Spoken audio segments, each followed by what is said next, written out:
Tem uma historinha que eu gosto de contar muito sobre duas crianças, dois meninos, né? Um tinha 6 anos de idade, outro tinha 4 anos de idade, e eles gostavam muito quando podiam tirar o final de semana na casa da vovó, que a vovó era muito generosa, além de ser uma crente muito dedicada, ela dava muitos presentes para eles. Eles gostavam de ficar no final de semana na casa da vovó. Então, eles estavam lá na casa da vovó. Aí a vovó já tinha as 2 caminhas deles preparadas. Quando chegou a noite, ela falou: tá, não esqueçam de ajoelhar ao lado da caminha e fazer as suas orações antes de dormirem. E o menino de 4 anos começou a orar muito alto, bem pentecostal mesmo. Senhor, eu quero só mais uma vez, Senhor, pedir ao Senhor aquela bola, aquela bicicleta nova, Senhor, e o PlayStation principalmente, Senhor, o PlayStation, Senhor. Aí o irmãozinho mais velho dele falou assim: maninho, você não tem que orar tão alto, Deus não é surdo. Ele disse: eu sei, mas a vovó é.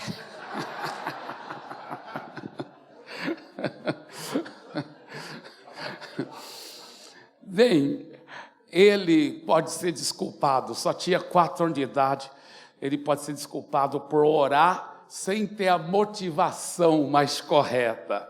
Mas a Bíblia fala no livro de Tiago: pedis e não recebeis, porque pedis mal, para esbanjardes em vossos prazeres. Sabe, eu estou convencido que muitos pastores, a igreja realmente não cresce, não é porque ele não ora e pede a Deus para crescer, mas ele não pede com a motivação mais pura.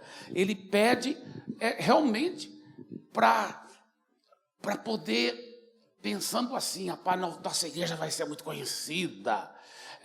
Imagina como as pessoas vão pensar de mim se eu for pastor de uma igreja muito grande. Então, isso é motivação errada. Com a motivação errada, nós não podemos, até vai ser bênção de Deus para ele se a igreja dele não crescer. Porque se a igreja dele crescer com essa motivação errada, vai ser uma maldição para a vida dele, vai ser uma maldição. Então muitas vezes é por causa da misericórdia de Deus, é porque Deus ama muito aquele pastor, aquela pastora, que ele não deixa aquela igreja crescer, porque ele sabe que aquele pastor, aquela pastora não tem a estrutura correta para um crescimento. Mas se a nossa motivação for correta, aí nós podemos e devemos pedir sim pelo crescimento. Pastor, como realmente garantir que a motivação do nosso coração vai ser correta? Olha, a primeira coisa que temos que ser é super honestos diante de Deus com nós mesmos. Todos nós, por causa das tentações do inimigo, dos prazeres da carne, do egoísmo, todos nós, talvez, já fizemos orações com a motivação errada. E se nós já percebemos em nossa vida alguma motivação errada, ao pedirmos a Deus o crescimento, ao desejarmos o crescimento, então a primeira coisa é arrepender, é falar: Deus, me perdoe, que eu creio que eu não estava pedindo crescimento da igreja com a motivação certa. Então me perdoe mesmo. E aí, depois de pedir perdão, a segunda coisa é você escolher a induzir o seu coração. Deus te deu um livre-arbítrio e você tem o Espírito Santo morando dentro de você. Você tem essa graça, não pelos seus méritos, mas pelos méritos do sangue de Jesus, pelo qual você foi lavado. Você tem essa graça para escolher a induzir o seu coração para ter a motivação certa. Você pode dizer: Senhor, a partir de hoje, eu vou desejar ardentemente, eu vou pedir muito o crescimento em qualidade e quantidade da minha igreja, mas não para a minha glória, mas para a sua glória, só para a sua glória, só para a sua honra. Eu estou escolhendo isso em nome de Jesus, em nome de Jesus. E toda vez que o diabo joga a tentação contrária, você fala: não aceito isso, não é para a minha glória, é para a glória de Deus. E você pode continuar a escolher assim. Eu lembro depois eu já ter lidado com isso no meu coração, e eu já estava muito focado, que não é para nossa glória, não quero isso, eu quero é saquear o inferno e povoar o céu, para ganhar almas, para glorificar o nome de Jesus, e que eu quero que somente o nome de Jesus seja exaltado, exceto eu já tinha lidado muito profundamente comigo nisso, e eu estava aplicando fé para a igreja crescer.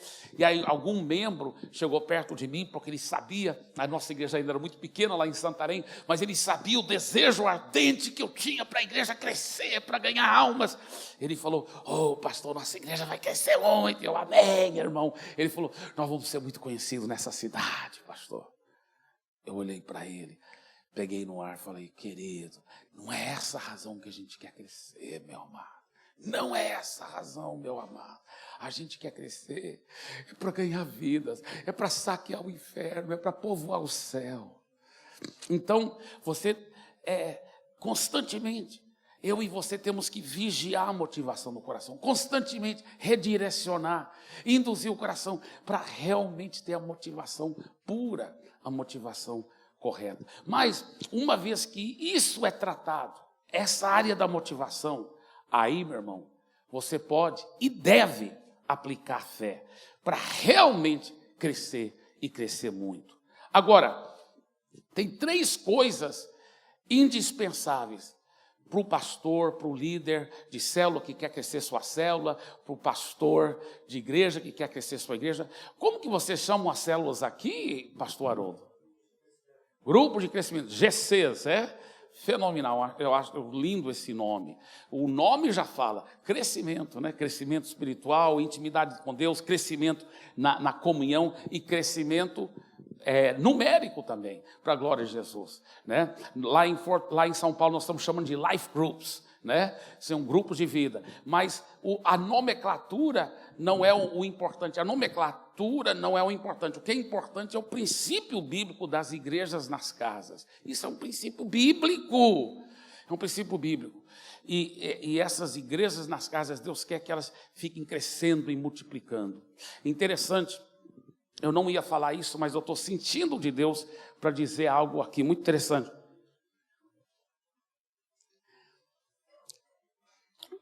Quando a igreja primitiva foi estabelecida por Jesus e pelos apóstolos, ela começou a espalhar pelo mundo e ela estava rapidamente conquistando o mundo para Jesus. Por isso que os discípulos tinham quase certeza que Jesus ia voltar logo, porque eles sabiam que o princípio era o seguinte: conquistar o mundo para Jesus, aí Jesus volta para reinar. Os reinos deste mundo se tornarão os reinos do nosso Senhor. E eles já estavam conquistando mesmo. Cidades, grandes partes de cidades, quase inteiras, entregando a vida. Era um avivamento, era uma coisa fenomenal que estava acontecendo. Por isso que até a expressão Maranata, vem Senhor Jesus, quando eles falavam um para o outro, era uma expressão, talvez você não sabia disso, era uma expressão de crescimento de igreja. Porque quando eles estavam falando, Maranata, vem o Senhor Jesus, estavam falando em outras palavras, nós estamos ganhando o mundo para Jesus, nós vamos ganhar o mundo para Jesus, por isso que Jesus vai voltar logo. Você está entendendo? Agora, o que aconteceu? Como que o inimigo conseguiu reverter essa situação? Através do clericalismo. Depois que começaram a construir templos, que não é errado construir templos, o problema é que aí ele disseminou uma ideia, que o templo era um lugar sagrado para a palavra, e que fora do templo ninguém era para compartilhar a palavra, e que os sacerdotes, os ministros ordenados, que eram os únicos que tinham autorização de compartilhar a palavra, os leigos não podiam compartilhar a palavra. É o clericalismo. Então o que o diabo fez? Ele conseguiu tirar o ministério da mão do povo e tirar o ministério das casas e isolar nos templos. Olha só, aí a igreja foi definhando e morrendo e até se desviando de verdades profundas da palavra. E entrou o romanismo. Mas o diabo é muito sujo. Ele mesmo não cria nada. Ele copia. O que ele fez? Ele copiou a ideia de Deus. Ele falou, poxa, essa ideia de Deus para disseminar e espalhar e conquistar o mundo através do ministério na mão do povo e através da igreja nas casas, eu vou imitar. Então ele copiou. E ele começou a disseminar as ideias dele nas casas, através também dos, entre aspas, dos leigos. Por exemplo, uma mesa branca kardecista, muitas vezes é liderada pelo empresário, pelo um coronel. Ele não foi formado em universidade de kardecismo. É um leigo, religiosamente falando. Mas está lá na casa dele, na residência. E de lá vai espalhando, vai multiplicando outras mesas brancas kardecistas. Um terreiro de macumba, liderado pela mãe de santo. Lá a mãe de santo não é formada em faculdade de macumbaria. Ela é uma leiga. E o que ela tem? As filhas de santo, que vai multiplicando de lá e formando outros terreiros de macumba. Então o diabo, depois de copiar a ideia de Deus, espalhou grupinhos de nova era, grupos disso, grupo daquilo, espalhou para poder conquistar. Agora, o que nós vimos, para a glória de Jesus, nós vimos isso acontecer em Santarém de uma forma fenomenal. Lá em Santarém, tinha tantos terreiros de macumba, era tantos terreiros de macumba. O prédio da nossa igreja, lá na Borges Leal, que o pastor Elvis e o pastor Azete conhecem bem, quando nós começamos a crescer e tudo, um dia eu entrei lá durante uma noite da semana e ouvi uns tambores bem ao lado aqui. Eu falei para alguém, que é isso, que barulho é isso? São terreiros de macumba, estão invocando os demônios. Começamos a orar, os demônios pararam de manifestar, aí venderam o terreno e a casa tudo, bem barato para nós, aleluia. Aí depois fomos comprando e fazendo tudo maior, e aí ensinando o nosso povo. Deus é minha testemunha, pastor Elvis e a pastora Zete também. O bairro de Santarém, conhecido como o bairro que mais tinha terreiro de macumba, era aquele bairro, que é um bairro relativamente central em Santarém, chama-se Jardim Santarém, é um bairro relativamente central e, para as normas econômicas de Santarém, um bairro relativamente de classe média, né? Então, o que aconteceu? Era o bairro que mais tinha terreiros de macumba. E é naquele bairro que nós mais multiplicamos célula. Cada quarteirão, muitas vezes, talvez 10, 15 células ou mais. E aonde tinha terreiro de macumba, aquele macumbeiro, aquele pai de santo, aquela mãe de santo, convertia.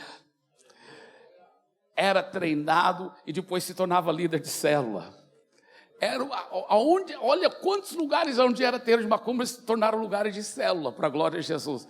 E tem mais, chegou ao ponto que estava tão cheio de células, que só, olha só que coisa fabulosa, é verdade, isso não estou exagerando, tinha certas ruas lá, que você descia a rua, numa quarta-feira à noite, que era a noite das células, e você ouvia, na hora do louvor da célula, você ouvia música aqui, música aqui, música. Você descia a rua e ouvia as células, tudo cantando.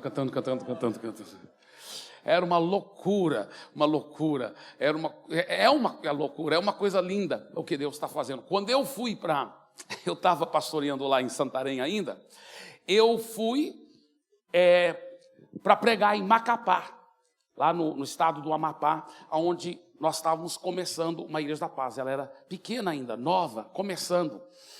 Hoje é uma Igreja da Paz enorme, tem mais do que 1.000 células lá, 10.000 pessoas, é uma coisa fenomenal. Mas na época ela estava começando, lá em Macapá. E eu fui lá para pregar.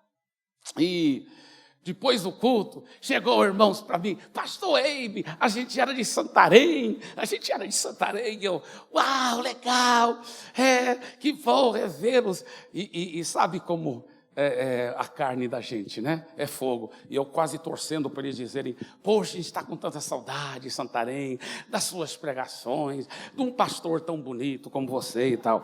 Aí a gente está quase esperando eles falarem isso, né? Quando, de repente, eles falaram assim, pastor Ibi, mas aqui é tão bom, tão bom. Aí logo eu tratei meu ego, falei, meu Deus, eu tenho que parar de ser orgulhoso e aprender. E eu falei assim, a igreja de Santarém, nessa altura do campeonato, já tinha milhares e milhares e milhares de pessoas, né? E quando eles falaram, mas aqui é tão bom, eu falei, por dentro eu falei, eu tenho muito que aprender aqui, tem que ver o que o pastor daqui está fazendo, que esses meus membros estão gostando mais daqui do que de Santarém. Então, na mesma hora, eu falei, é mesmo? Uau, estou tão feliz de ouvir isso. O que é tão bom? Me diga, que eu quero aprender. Eu falei assim para eles. Eles falaram, não, pastor, sabe o que é? É que lá em Santarém, a gente estava disputando as almas. Olha, lá perto da minha casa, ele disse, em Santarém, tinha 5 células ao redor da minha casa. Então, quando a gente ganhava uma alma, estava querendo consolidar, logo outra célula já pegava ele. Então, tinha pouca gente para ganhar para Jesus, que estava todo mundo convertendo, e a gente quase não podia crescer nossa célula. Aqui, sabe por que é tão bom, pastor Ibe? Aqui tem muita alma para ganhar para Jesus. É muita gente que precisa de Jesus. Eu fiquei, uau, que legal, que mentalidade correta e certa. É a razão que eu estou morando em São Paulo. Porque eu falei, São Paulo é onde tem mais alma para ganhar para Jesus. Eu quero estar onde tem muitas almas, muitas almas, muitas almas. Sabe, e isso é tão gostoso. Então, como eu estava dizendo, 3 coisas indispensáveis se você quer crescer o seu ministério. A primeira coisa, uma vez que você tem a motivação correta, né? Em oração, receba uma palavra de Deus acerca da vontade dEle, nesse crescimento especificamente, acerca da igreja aonde você está. Eu vou repetir isso, porque é muito profundo isso. Cada palavra é importante nessa frase, tá? Eu vou repetir. Em oração, receba uma palavra de Deus acerca da vontade dEle, nesse crescimento, especificamente acerca da igreja onde você está. Tem que receber uma palavra rema. A Bíblia diz em Romanos, eu vou repetir isso de novo, viu? Para quem está anotando, fique tranquilo. Romanos 10, 17 diz o seguinte: a fé vem pelo ouvir e ouvir a palavra de Deus. Só que a palavra, para aquela palavra, lá no grego, não é logos, é rema. A fé vem por receber um rema de Deus. É claro que a fé nunca pode contradizer a palavra escrita, isso é óbvio. A palavra escrita é a vontade revelada de Deus. Mas para a sua igreja especificamente, os detalhes, você vai ter que receber, além da palavra escrita, que é o mais importante, sem dúvida, a palavra escrita é o mais importante, o logos, mas, além do logos, é importante você receber uma palavra rema, uma palavra específica, uma palavra onde você ouve a voz de Deus especificamente sobre o crescimento da sua igreja. Eu lembro lá em Santarém, nós tínhamos só aqueles gatos pingados no começo. Aqueles gatos pingados. Quando eu comecei a pastorear a igreja, na realidade, eu acho que tinha 30 pessoas ou 40 no hall de membros. Mas a grande maioria não congregava mais lá. Então, quando me pediram para pastorear a igreja lá, eram muito poucas pessoas que estavam congregando. Eu lembro um dos cultos, onde, logo que eu comecei a pastorear, que eu fui para o culto, e era para toda a igreja estar lá. Quando eu cheguei, só tinha 2 pessoas. Eu falei, mas é porque o brasileiro é fogo, ele chega atrasado. Eu vou fazer o seguinte, eu vou começar na hora certa, e aí eles vão ficar envergonhados por estar chegando atrasado, e eles vão começar a ser pontuais. E eu comecei na hora certa. Um louvor muito grande, uma pregação muito comprida. Mas até o final do culto só tinha as 2 pessoas mesmo. Mas ninguém chegou. E uma das 2 pessoas era minha irmã Ângela. Aconteceu assim, nunca vou esquecer. Eu coloquei o microfone no pedestal, era minha irmã Ângela e o irmão Egídio, que era um novo curtido que estava lá. Aí ele já passou para a glória, mas ele seguiu fielmente a Jesus todos os dias da vida dele. Aí, coloquei o microfone aqui no pedestal, peguei a guitarra. Aí o irmão Egídio nunca aprendeu a tocar tão bem a bateria, mas era melhor do que nada. Eu falei, irmão Egídio, pega a bateria. O irmão Egídio, a bateria ficava bem aqui, desse lado assim. O irmão Egídio pegou a bateria, o microfone pessoal, peguei a guitarra, só tinha a minha irmã Ângela. E estava umas 7h29, o culto estava marcado para começar às 7h30. Ela falou, Eibe, vai começar agora? Eu falei, vai, Ângela, porque eu quero ser bem pontual. Ela disse, porque eu queria tomar uma água.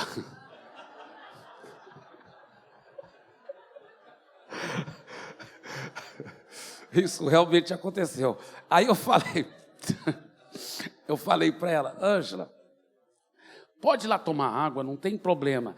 Mas nós vamos começar na hora certa, porque eu quero que o povo acostume chegar na hora certa.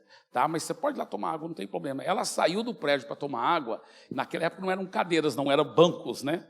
E os bancos estavam no natural, literalmente vazios. Ninguém, só eu e o Egídio, né? E a Ângela lá fora tomando água. Mas eu nunca vou esquecer, porque eu já entendi os princípios de fé.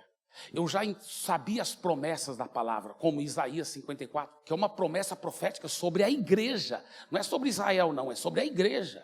Isaías 54. E é uma promessa profética que diz, transbordareis para a esquerda, para a direita, a tua posteridade possuirás. Eu já estava tomando posse dessas promessas. Então, não estava fazendo um pensamento positivo, não era um jogo psicológico, era a fé viva na palavra. Eu lembro que eu olhei para aqueles bancos vazios, mas no mundo espiritual eu vi lotados. E eu nunca vou esquecer o que eu disse. Com a guitarra aqui, o microfone aqui no pedestal, o Egídio lá atrás, e eu falei assim, eu vou pedir essa grande multidão para ficar em pé. E nós vamos iniciar cantando a música Então Se Verá. Não sei se tem alguns irmãos que lembram dessa música, Então Se Verá. Amém, que bom, tem alguns dinossauros poderosos. Parabéns, que os dinossauros vão tomar conta da terra, aleluia. Glória a Deus. Então, aleluia. Aí, nós cantamos a música Então Se Verá. E aí eu dirigi um louvor muito comprido. E dirigi o louvor. Multidão faz isso, multidão faz aquilo. Aí eu fui pregar, preguei uma mensagem comprida, só os dois sentados aqui, a Ângela e o Egídio. Mas pela fé eu vi a multidão. Eu falava com a multidão. E semana após semana, domingo após domingo, eu chegava lá e eu sempre começava o culto desse jeito. Eu vou pedir essa grande multidão. E pregava para a multidão, e pregava. E demorou muito mais do que imaginava que ia demorar. Tive que perseverar, sofri demais. Porque vou falar para vocês, vou explicar um princípio sobre o sofrimento daqui um pouco. Sofri muito. Mas quando começou a crescer, e os membros agora batizados com o Espírito Santo começaram a entender os princípios de fé, não sei quantos chegavam para mim, isso é um fato, chegavam para mim e falaram assim, pastor Eibe, preciso te pedir muito perdão. Por que, meu amado? Pastor Eibe, eu não entendi os princípios de fé. Mas o que tem isso a ver com isso? Por que você está me pedindo perdão? Não, porque eu não entendi os princípios de fé. E eu via o Senhor pregando assim, para a grande multidão. E eu olhava, só via banco vazio. Eu realmente pensei que você estava com problemas mentais, pastor. Mas vários pensaram isso, né? Imagina pensar que esse cara tão inteligente estava com problema mental. Mas tão inteligente não por causa de mim, apesar de mim, é porque nós, eu e você, temos a mente de Cristo, amém? Glória a Deus. Mas, veja bem, ao perseverar, eu lembro claramente, Senhor, o que o Senhor quer para nós? Deus falou assim, começa com algo que você tem fé para alcançar. Eu estiquei minha fé ao máximo e coloquei um alvo, 250 pessoas, o nosso primeiro alvo. Eu lembro que eu colocava P.250, fazia essas placas, projeto 250, lá no espelho, onde eu ia escovar os dentes toda manhã, onde é P250, eu começava a ver as 250 ovelhas. Eu entrava no prédio vazio durante o dia, fechava os olhos, imaginava 250. Eu pregava para mim, essa é uma grande, já ia ser talvez a segunda maior igreja de Santarém, com 250 pessoas. porque Santarém era conhecido como cemitério de pastores. Fora a Assembleia de Deus, nenhuma igreja conseguia romper, nenhuma igreja, todas eram pequeninhas. Mas eu via, e eu pregava para 250, eu falava para 200, eu aprendi com o pastor Show isso, o pastor da maior igreja, ele que ensinou esses princípios da palavra, e eu fui colocando em prática, eu fui declarando, eu fui vendo, enxergando os 250, e declarando em fé, Por quê? Porque eu havia recebido uma palavra específica de Deus. Depois que alcançamos, estávamos já beirando 250, minha fé já cresceu. Agora é 1.000. Depois nós já estávamos beirando nos 1.000, minha fé cresceu. 2.000. Nessa altura do campeonato já estava casado, porque eu comecei como pastor solteiro. E eu lembro eu e a Andréia, toda noite, todo dia, era toda manhã no café da manhã, que a gente orava e declarava. Já vemos 2.000 pessoas. Hoje são 65 mil, mas eu não estou vendo 65 mil. Eu já estou vendo 180 mil. 180 mil. Mas, pastor Ibe, a parte urbana de Santarém tem 220, 230 mil pessoas, talvez até 240. Por que você só está aplicando fé para 180 mil? Porque eu não posso ser egoísta, tem que deixar algumas para as outras igrejas evangélicas. Entendeu? Então a gente está aplicando fé para ver a cidade toda. Nós determinamos o seguinte: Santarém já pertence ao Senhor Jesus. Se alguém insistir em ir para o inferno, vai ter que sair da cidade de Santarém, porque Santarém pertence ao Senhor Jesus. A mesma coisa agora sobre São Paulo, aleluia. É muito emocionante. Nós vimos também isso acontecer em Fortaleza, a mesma coisa. Hoje são milhares e milhares de pessoas em Fortaleza. 80 poderosas igrejas no estado, uma coisa linda, e só em Fortaleza milhares e milhares, para a glória de Jesus. Mas por quê? Por causa desses princípios. Então, primeiro princípio, vou repetir de novo. Número 1, 3 coisas indispensáveis. Número 1, em oração, receba uma palavra de Deus acerca da vontade dEle, nesse crescimento, especificamente acerca da igreja aonde você está. Número 2, é necessário compreender esse princípio bíblico. Número 2, qual é esse princípio bíblico? Para crescer por fora, tem que primeiro crescer por dentro. Para a sua igreja crescer por fora, pastor, você vai ter que crescer por dentro. Para a sua célula crescer por fora, meu querido cristão, você tem que crescer por dentro. Para crescer por fora, você tem que crescer por dentro primeiro. Você tem que crescer por dentro. Por exemplo, se hoje a sua igreja tem, vamos supor, 100 pessoas, para chegar a 200, você vai ter que arrumar espaço para essas 200 pessoas aqui dentro do seu interior. Você tem que arrumar espaço, ampliar a sua fé, arrumar espaço para crescer mais aqui dentro, para poder crescer por fora. Agora, como arrumar esse espaço? Aí que vem. Para poder crescer por dentro, você vai ter que esticar os limites aqui da sua fé. Esticar aqui dentro. Para esticar aqui dentro, dói. Você vai ter que aprender novas lições, vai ter que se humilhar muito, quebrantar. Você vai ter que ser muito, muito aprendiz para aprender com os outros, ser muito humilde, esmagar seu ego e ter membros muitas vezes apontando: pastor, tem que mudar, tem que fazer isso. Me perdoe, eu quero mudar, vamos crescer, eu quero mudar, vamos lá. Em nome de Jesus, tem que se humilhar muito. Sabe por quê? É com muita dor. Deixa eu te falar, sem sofrimento não há crescimento.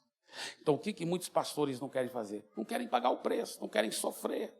Não, eu ir fazer tudo isso, esse monte de conferência, um monte de estudar, ficar indo para a igreja onde está rompendo e crescendo muito, ficar, eu ir atrás do pastor Haroldo, me fala quais células aqui suas são exemplares, e eu congregar durante minhas férias e aprender com essas células que estão crescendo. Não, eu sou pastor, quem sou eu para aprender com um líder de célula de outra igreja? Eu não. Então continua pequeno. Porque se você quiser crescer por fora, você vai ter que crescer por dentro, e para crescer por dentro, você vai ter que sofrer, esticar os limites, e você vai ter que arrumar o espaço para aquelas pessoas aqui dentro primeiro. Para crescer por fora, é necessário crescer por dentro. Para crescer por dentro, leva muito sofrimento. Sem sofrimento, não há crescimento. É muito forte isso. É muito forte. Agora, quando dói, quando você fala, meu Deus, e tal, não evite isso. Não evite. Sabe por quê? Está doendo? É porque algo está te desafiando.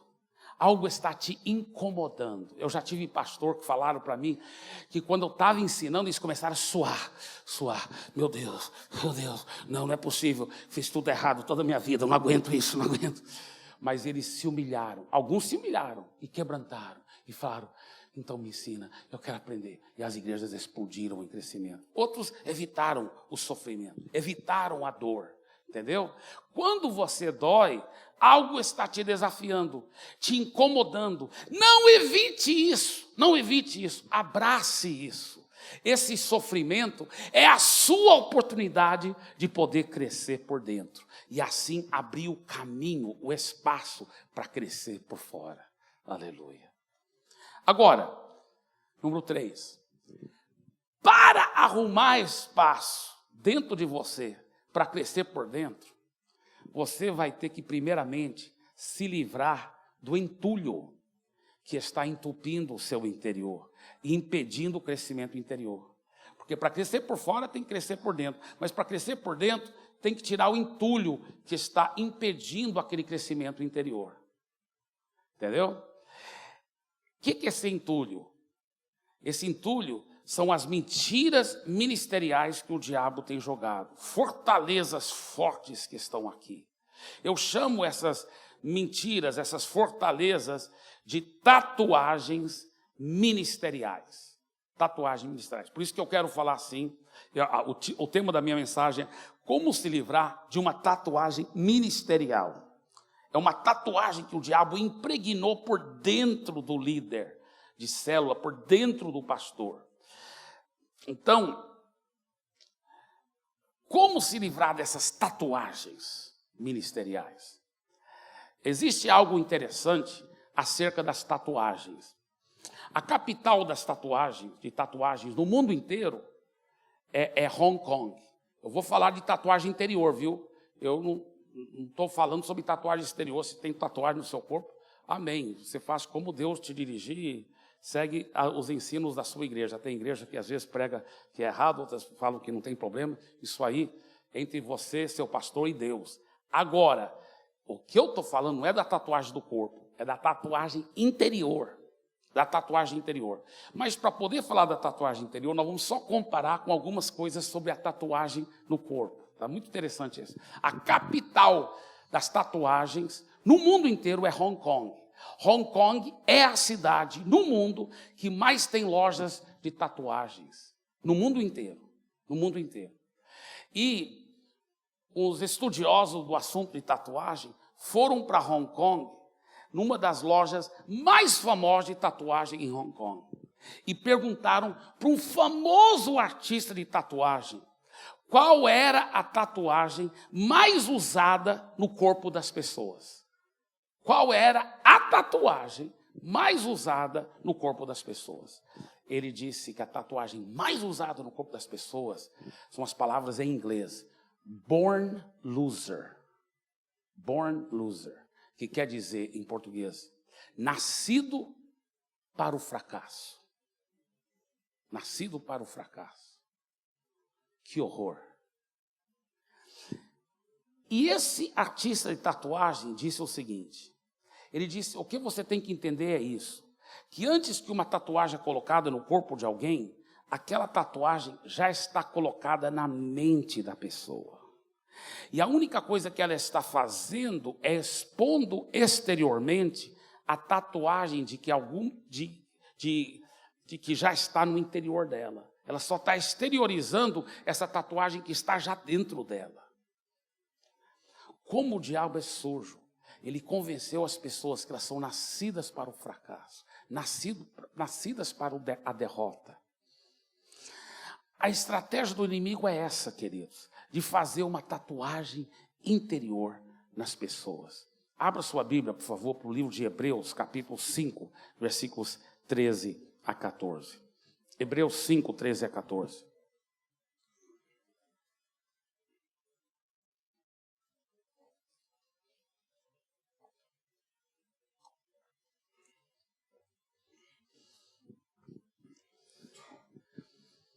Hebreus 5, 13 a 14.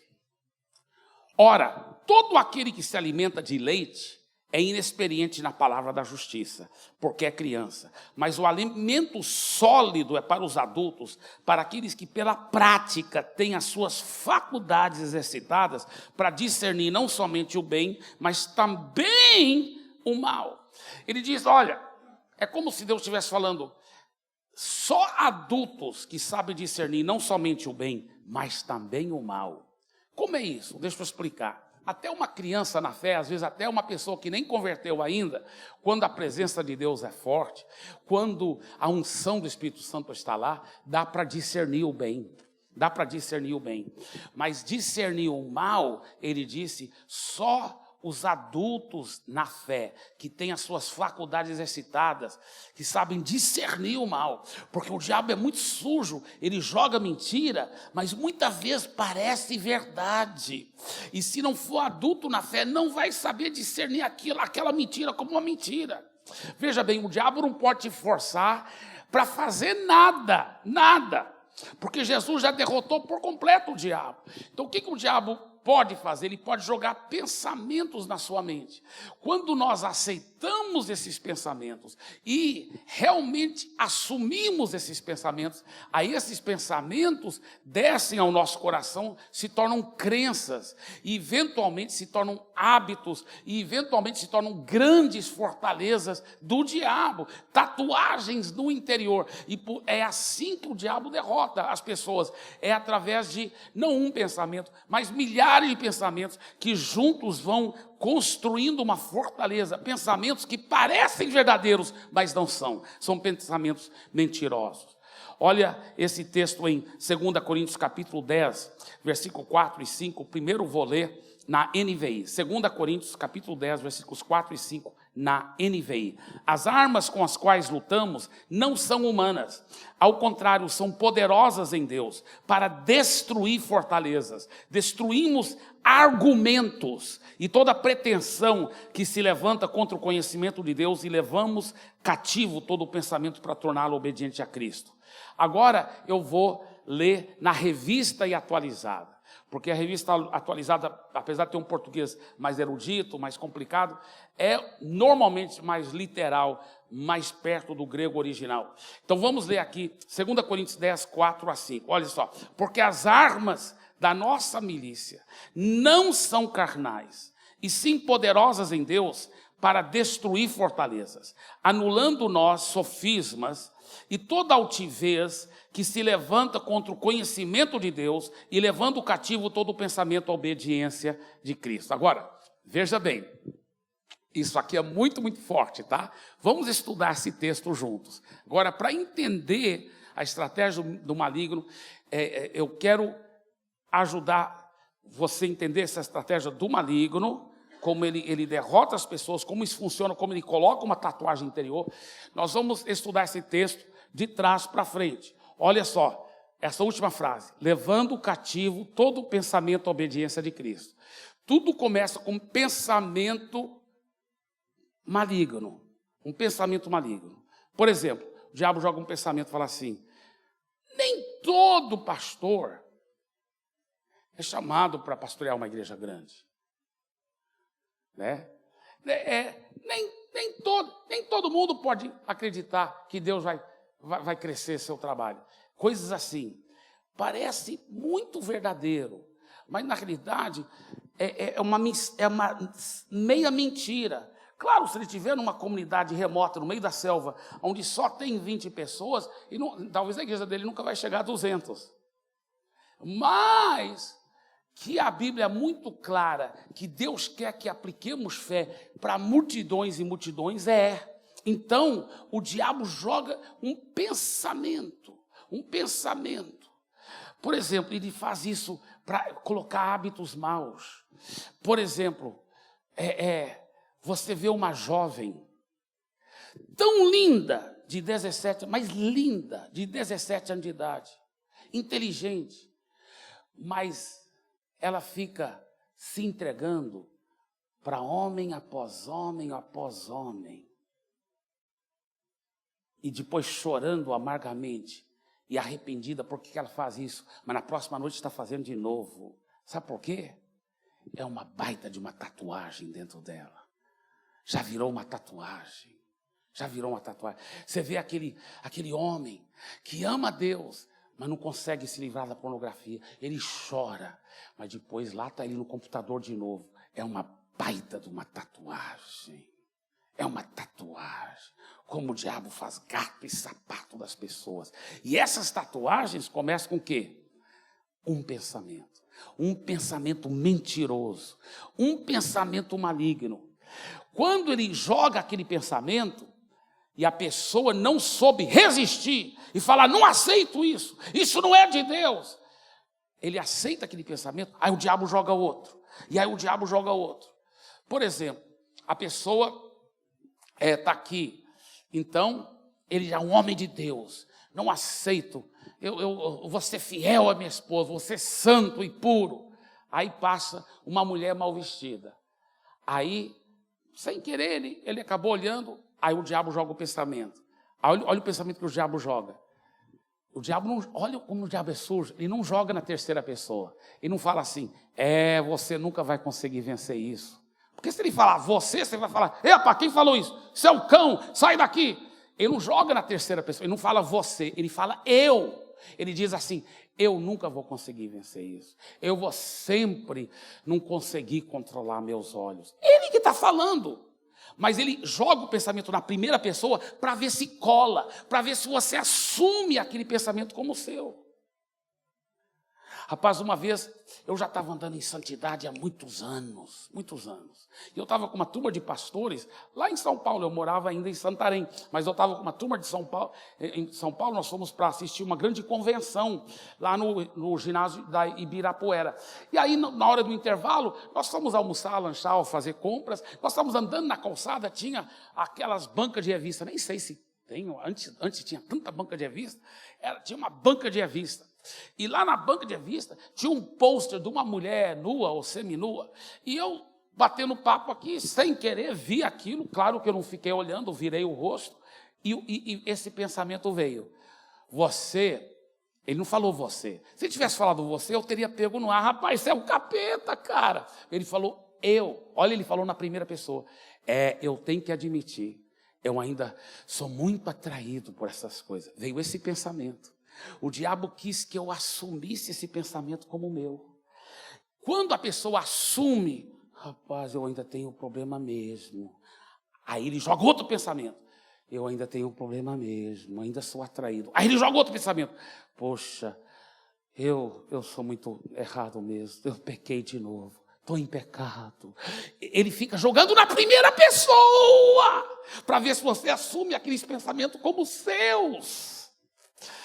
Quando ele jogou o pensamento, eu tenho que admitir que ainda sinto muito atraído por essas coisas. Na hora, olha que a Bíblia fala, que os homens maduros na fé sabem discernir não somente o bem, mas também o...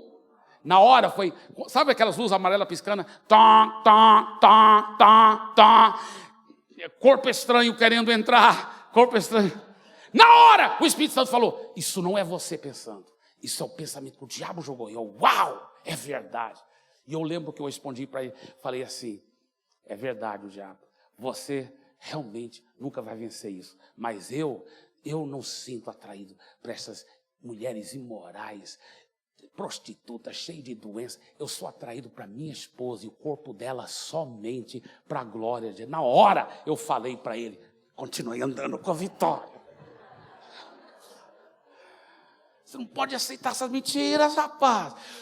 Tudo começa com um pensamento sobre o crescimento da sua igreja. Não vai dar certo. Não. Rapaz, o diabo é sujo. Se você não pegar esses pensamentos no ar, eu nunca vou ser pastor de uma igreja grande. Que mentira do diabo. Mas ele coloca na primeira pessoa. Você tem que responder para ele, você nunca vai ser mesmo, mas eu já sou, em nome de Jesus.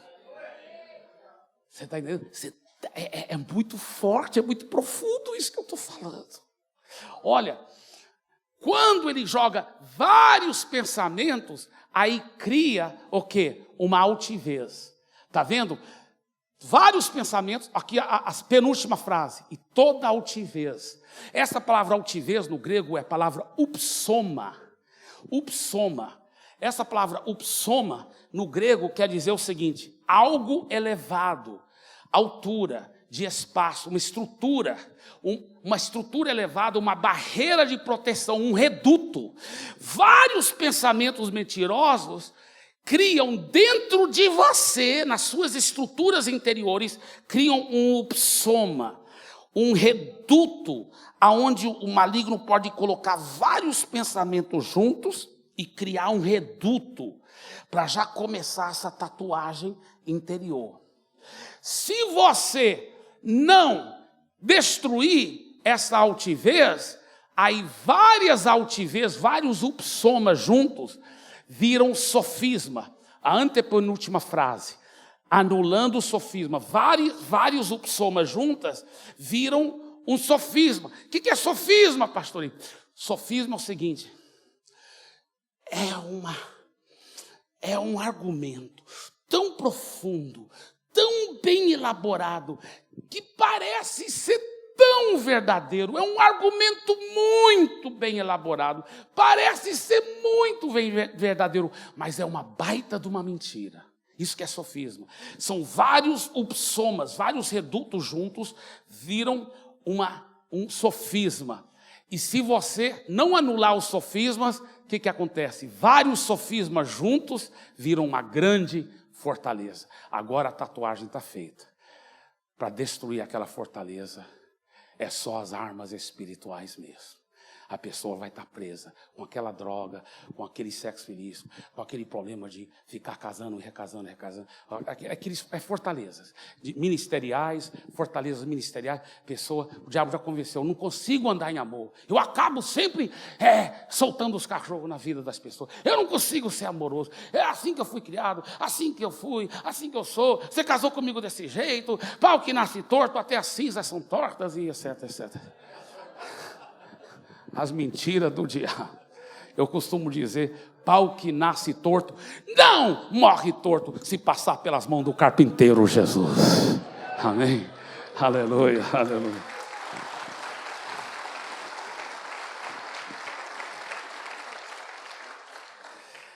Como o maligno tem prazer de fazer uma tatuagem no interior das pessoas. Olha os pensamentos. Mais uma vez, ele joga na terceira pessoa. Você nasceu para o fracasso. Não, eu nasci para o fracasso. Eu sou feio. Eu nunca consigo ser feliz num casamento. Minha esposa vai sempre impedir o crescimento da igreja, porque ela não consegue vencer a fofoca. Ela não consegue. Olha a mentira.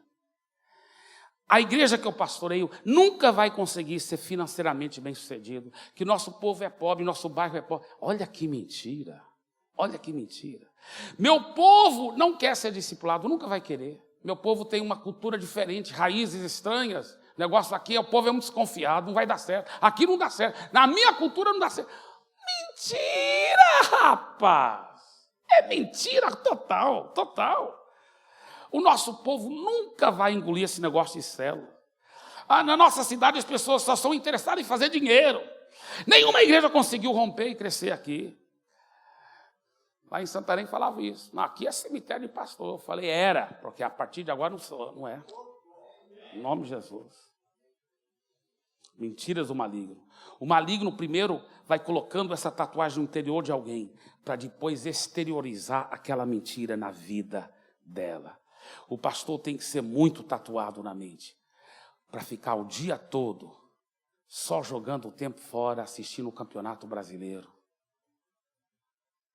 Porque não acredita mais na paixão por vidas, no crescimento da igreja. Acreditando em horríveis mentiras do maligno, jogando tanto tempo fora na internet. Acreditando naquela baita de uma mentira, sofismas. Você nunca vai ter um ministério impactante de sucesso. Mentira do diabo. Eu estou aqui para dizer que isso é uma mentira. Você vai sim ter um ministério que vai glorificar a Deus e vai ser impactante e de sucesso em nome de Jesus. Eu já notei que os especialistas, até em células, que dizem, Deus não quer toda a igreja crescendo, é porque eles nunca tiveram uma igreja que cresceram. Eles mesmos aceitaram as mentiras desse diabo. Entendendo? Pode notar, você nunca vai ver um pastor de uma grande igreja falando para outro pastor, não, Deus quer algumas igrejas crescendo, outras Deus não quer. Não, sabe por quê? Porque aquele pastor teve que enfrentar o que eu enfrentei. Essas mesmas mentiras. Deixa eu falar uma coisa para vocês. Não tem nenhum pastor nesse planeta, eu tenho certeza, que é mais fraco do que eu, que é menos capaz do que eu. E se Deus pode usar esse, que é o mais fraco, eu tenho certeza que Ele pode e quer usar todos os pastores grandemente. Eu tenho certeza. Mas eu tive que combater essas mentiras. Eu tive que tirar essa tatuagem e não aceitar mais essas mentiras, em nome de Jesus. Por isso eu te desafio, pastor. Creia por grandes coisas grandes. Sonhe grande. Para de pensar pequeno. O mínimo que você deve aplicar fé é 10% da sua cidade, o mínimo. Então, para a grande São Paulo, que tem 20 milhões, o mínimo que eu tenho que pensar é o quê? 2 milhões, aleluia. O mínimo que você tem que pensar é 10%. Né? Eu tenho um amigo, hoje a igreja dele tem dezenas de milhares de pessoas. Né? Mas na cidade dele, na época tinha mais ou menos 1 milhão de habitantes, até um pouco mais. E o presidente do Conselho de Pastores, esse pastor que é amigo meu, a igreja dele na época tinha 5 mil pessoas. O presidente do Conselho de Pastores, uma reunião lá, batendo papo, talvez tomando um café, aí o presidente do Conselho de Pastores falou para ele, pastor, eu já te vejo pastor de uma igreja de 50 mil pessoas. Pensando que ele estava encorajando o pastor, né? Aí esse pastor amigo meu falou assim para o presidente do Conselho de Pastores daquela cidade, falou, pastor, o que é que você tem contra mim, cara? Ele falou, não, acho que você não me entendeu. Eu falei que eu já vejo você como uma igreja de 50 mil. Ele falou, pois é, mas nossa cidade tem 1 milhão de pessoas e você só está me dando 50 mil, rapaz. Essa que é a mentalidade correta. Você tem que pensar grande, meu irmão. Para de pensar pequeno. Isso é tatuagem do diabo. Olhe para o seu vizinho e fala assim, para você é pastor de uma igreja muito grande, ou líder de célula de uma igreja, ou alguma coisa, você é grande aí, para a glória de Jesus. Oh, aleluia. Por isso que eu subi, as pessoas talvez até achavam que era orgulhoso. Eu lembro que eu ia para... Eu lembro uma vez, eu cheguei na igreja lá em Santarém, era um domingo à noite, só tinha alguns gatos pingados. E já estava perseverando meses e meses e meses. E em vez de crescer, parece que estava diminuindo a igreja. No natural. Meses pregando para a multidão. Meses declarando, vendo pela fé.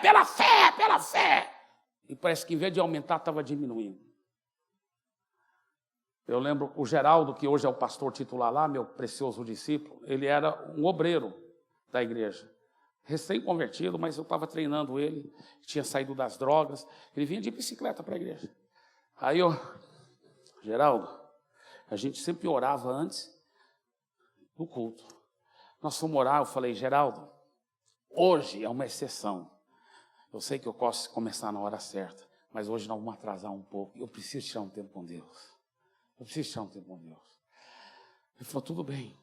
Aí eu fui atrás do prédio da igreja. Hoje está tudo construído lá, né? Mas tinha um mato na época e era bem escuro. um capim bem alto. Entrei num trilho dentro daquele capim, lá no escuro. E como eu me lembro, eu comecei a chorar e a chorar. E eu falei, Deus, o Senhor não faz nada errado. Se tem alguém errado nessa história, sou eu. O Senhor é perfeito e maravilhoso. E eu conheço muito bem a sua palavra. A sua palavra deixa bem claro que o Senhor quer que a sua obra cresça, que nenhum pereça e todos sejam salvos. Eu tenho certeza que o problema não está no seu lado. O Senhor quer o grande crescimento da igreja. Se o problema está aqui, não é do seu lado, é do meu lado. Mas, Senhor, Deus te fala outra coisa, Senhor. Tu sabes o meu coração. Tu sabes que eu não quero crescer para a minha glória.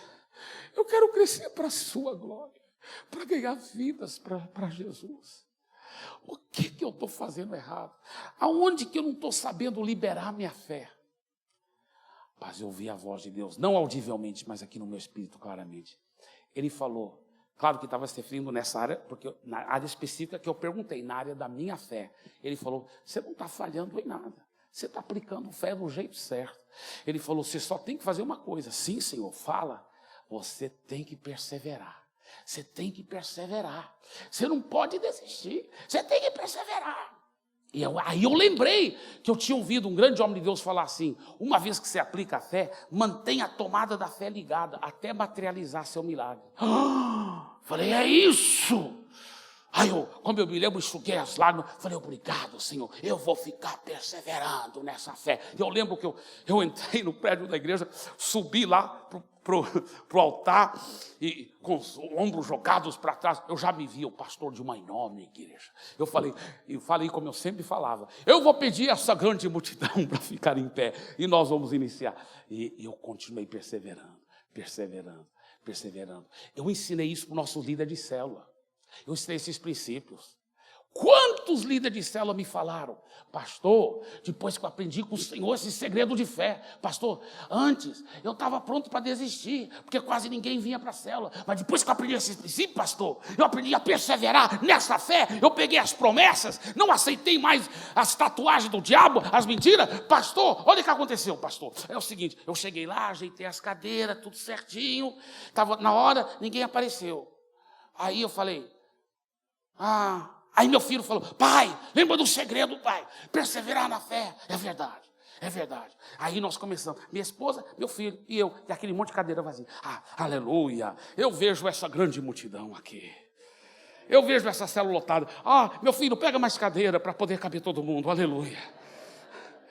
E ele falou, e eu comecei a cantar lá para a multidão, e falar, e ensinar a palavra para a multidão na minha célula. E eu fiquei perseverando, igual você fez, pastor. Pastor, não é que deu certo. Começou a vir gente. Nossa célula agora já multiplicou 5 vezes, pastor, e não cabe todo mundo na nossa casa. Sabe por quê? Porque a fé na palavra de Deus sempre funciona em nome de Jesus. Sempre. Aleluia. Oh, aleluia. Eu estou tão mal. Eu acho que eu vou até voar um pouco aqui. Aleluia. Sabe, uma das piores tatuagens ministeriais é quando o maligno deturpa as escrituras para fazer o pastor aceitar a falta de crescimento como algo normal. Frases que parecem piedosas, como Deus nos livrou da obsessão por números. Deus não está interessado em números, mas sim pela qualidade. Não parece espiritual? O pastor Show conta uma história, que depois que estava ensinando o princípio de fé para crescimento de igreja, para ganhar muitas vidas, aí um pastor piedosamente chegou para ele depois do culto, e falou assim, pastor, já faz muito tempo que Deus nos livrou dessa obsessão por números. Nós não contamos mais as nossas pessoas. O pastor Show, eu achei interessante o que o pastor Show disse. Ele falou que ele olhou com tanta compaixão para aquele homem, porque ele pensou assim consigo mesmo. Quem fala assim, não somente está demonstrando falta de visão, obviamente é falta de visão. Isso está na cara, falta de visão, falta de fé. Mas ele falou, mas quem fala assim também está demonstrando falta de compaixão, porque são bilhões de pessoas morrendo, indo para o inferno, e o cara se contenta em não ganhar mais vidas por Jesus. Isso é falta de compaixão. Quando a gente é obcecado, eu sou obcecado sim, por números. Sabe por quê? Porque cada número representa um ser humano que vai viver eternamente no céu ou no inferno. Por isso eu tomo posse de muitos números. A Bíblia faz questão, o Espírito Santo fez questão de registrar números, pode ver lá no livro de Atos, e 3.000, e 5.000, e depois que eram tantos milhares, falava diariamente, multiplicava-se grandemente o número dos discípulos. Então o Espírito Santo fez questão de registrar números, mas não é número só de convertido, não é oba-oba, é número de discípulos. Número de discípulos. Deus é tão interessado em números que tem até um livro na Bíblia que chama-se Número. Tá bem? Agora, só antes de encerrar aqui, deixa eu só contar umas coisas muito interessantes. Em 1492, quando Cristóvão Colombo viajou para a América, as pessoas realmente achavam que a Terra era quadrada e que iria cair, se ficasse viajando no mar, no oceano, ia cair para um vazio infinito, se o navio fosse tentar ir além do horizonte, Naquela época, na bandeira espanhola, existiam as palavras pluras entra. Essas palavras pluras entra, em latim, significam nada além. Não tem nada além lá do horizonte, só um vazio infinito. Nada além. Mas quando Colombo encontrou a América, eles mudaram o que estava escrito na bandeira espanhola.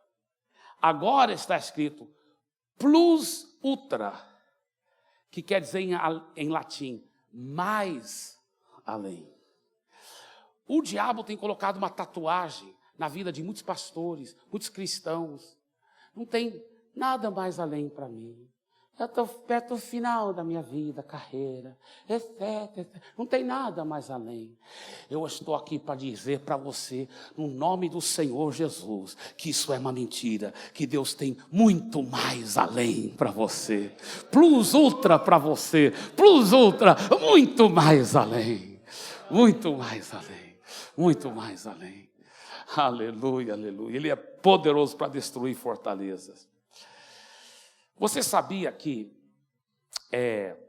no mundo todo tinha um pensamento, até não muitas décadas atrás, que era impossível o homem correr 1 milha em menos do que 4 minutos.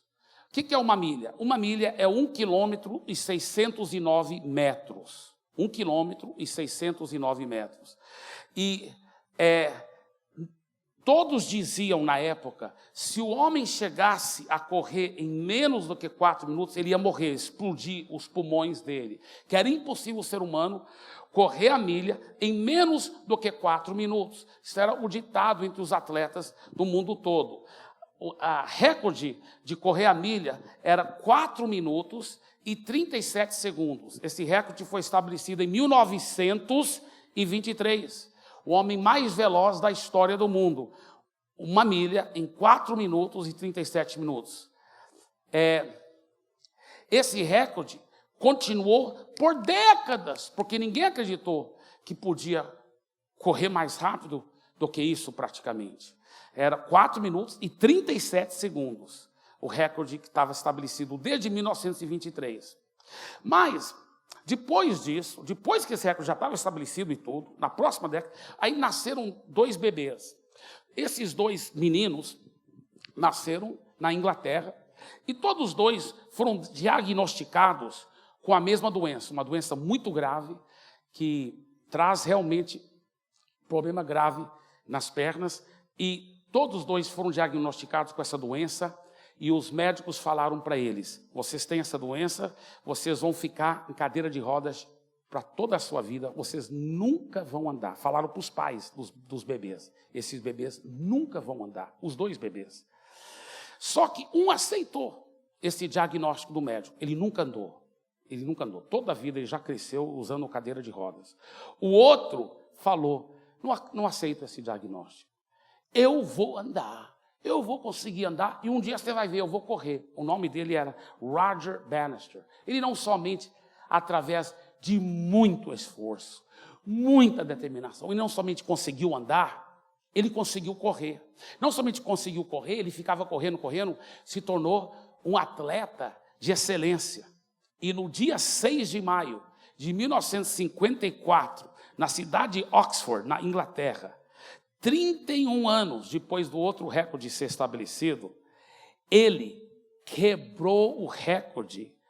O outro recorde era o quê? 4 minutos e 37 segundos. Ele correu uma milha em 3 minutos e 59 segundos. O Roger Bannister, que os médicos tinham dito que ele nunca ia andar. O improvável. Mas depois que ele quebrou esse recorde e correu a milha em menos do que 4 minutos, nos próximos 4 anos, 25 pessoas conseguiram correr uma milha com menos do que 4 minutos. 25 pessoas. Quer dizer, por décadas ninguém acreditou que era possível. Era uma tatuagem na humanidade. Uma vez que ele destruiu essa tatuagem, aí todo mundo começou a acreditar que podia também. Olha só. Olha só. Olha como o diabo faz uma tatuagem em muitas pessoas. Até coletivamente. Conseguiram destruir a tatuagem. Mas veja só, o mais assustador. Um médico muito bom, depois dos 2 homens serem adultos, depois que o Roger Bannister já tinha quebrado o recorde e tudo, ele falou, eu vou estudar melhor, porque agora a ciência está mais evoluída, já se passaram várias décadas, eu vou estudar melhor. Ele estudou tanto aquele homem que estava ainda na cadeira de rodas, como o Roger Bannister. Sabe o que ele descobriu? O Roger Bannister tinha a doença mesmo, mas o outro que estava na cadeira de rodas, que nunca andou em toda a vida, ele nem tinha a doença. Ele só tinha aceitado a mentira, que ele não podia andar. É muito sério. Como o maligno põe na cabeça das pessoas mentiras, tatuagens. Pastor Eibe, existe solução para quem tem uma tatuagem no inimigo? É claro que sim. A Bíblia diz, conhecereis a verdade, e a verdade te libertará. Jeremias 29, 11 a 13, ele diz, porque sou eu que conheço os planos que tenho para vocês, diz o Senhor, planos de fazê-los prosperar e não de lhes causar dano, planos de dar-lhes esperança e um futuro. Então vocês clamarão a mim, virão orar a mim, e eu os ouvirei. Vocês me procurarão e me acharão quando me procurarem de todo o coração. Pastor Ibe, como se livrar então de uma tatuagem interior? Aqui que está muito interessante, queridos, é muito precioso. Como que uma pessoa tira tatuagem do corpo? 2 formas. Você fala, não, penso que é só uma, não é só luz laser. Não é só luz laser. Realmente é com luz laser que tira a tatuagem. Mas não é só luz laser. Se eu pegar uma pele humana, colocar aqui na mesa, com tatuagem, e eu jogar a luz laser, ela ia queimar a pele. Não ia tirar a tatuagem, ia queimar a pele. Por que quando joga a luz laser aqui, não queima a pele e tira a tatuagem? Porque quando a luz laser vem, ela atrai o sangue. Aí o sangue vem por detrás da pele e protege a pele para ela não queimar, e aí sai a tatuagem. Então são 2 coisas para tirar a tatuagem: luz e sangue. Assim também no mundo espiritual, 2 coisas para tirar a tatuagem: a luz da palavra e o sangue de Jesus. Aleluia. Glória a Deus. Luz da palavra, a luz laser, conhecereis a verdade, mas tome posse do poder do sangue. O sangue é poderoso. Como Deus, lâmpada para os meus pés é a sua palavra. Deixa eu falar uma coisa, meus queridos. Ele diz em Apocalipse, eles, pois, o venceram por causa do sangue do Cordeiro. Sangue, e por causa da palavra, luz, palavra do testemunho que deram, e mesmo em face da morte não amaram a própria morte. Queridos, eu quero dizer uma coisa para você. Talvez você é um pastor, talvez você é um líder de célula, talvez você é um cristão que está querendo romper e ter sucesso nos seus negócios, na sua vida, mas o diabo tem vindo e jogado o seu passado na sua...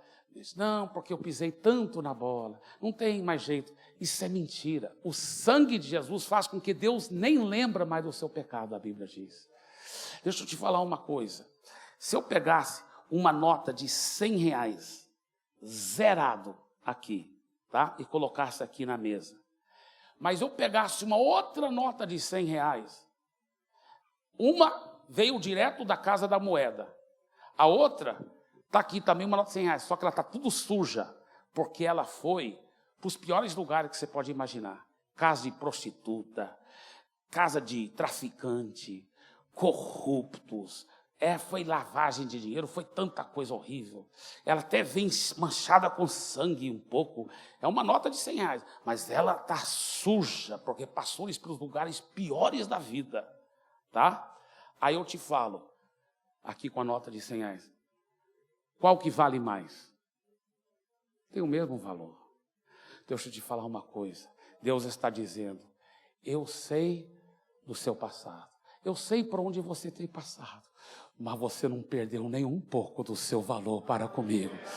Porque eu te resgato com meu sangue. Você é meu filho, eu te amo infinitamente. Fique em pé, por favor, queridos.